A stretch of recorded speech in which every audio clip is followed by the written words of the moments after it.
A Canada-wide warrant is being issued for this man, a convicted rapist who was supposed to be sentenced today in a highly unusual sex assault trial, where almost every moment was captured on downtown bar and hotel surveillance cameras. CityNews has learned that the father of the man who was found guilty actually called 911 last week when he feared that his son would try to evade justice.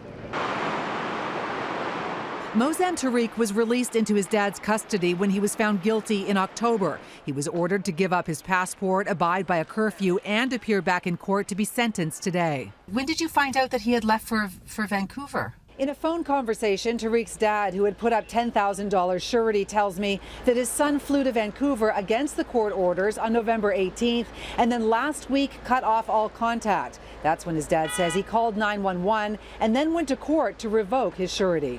A surety is supposed to be the jailer for an accused person while they're out in the community, so that they don't have to sit in jail while they're awaiting their trial. This legal expert says the dad did the right thing and a warrant would have been issued for Tariq last week. It's kind of at the discretion of the police to decide how urgent it is. The police in the city, of course, are very busy, and going and executing surety warrants may not be the first order of business. Now the Crown is in the process of issuing a Canada-wide warrant. Meanwhile, in the courtroom today, the victim impact statement was submitted, despite the fact Tariq wasn't there.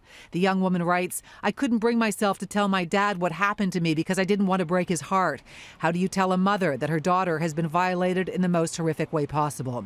You made me feel ashamed. You made me feel unsafe, violated in the worst way, like I had done something to deserve this." In the surveillance video evidence, Tariq pours vodka 3 times down the young woman's throat. He is seen leaving the stumbling woman into a hotel lobby.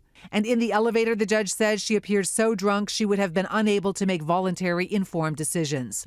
The woman writes in her victim impact statement, "In the video, the girl looked like me, but it was not me. She was smoking, she was dancing with strangers, and she was doing shots out of the bottle, things I would never do." She goes on to write, "You took so much away from me that night, my dignity and my self-worth, but you will not break me." Court will reconvene on December 8th in the event that Moazzam Tariq either surrenders or is captured. The Crown is asking for a 2 to 4 year prison term. I'm Avery Haines, City News.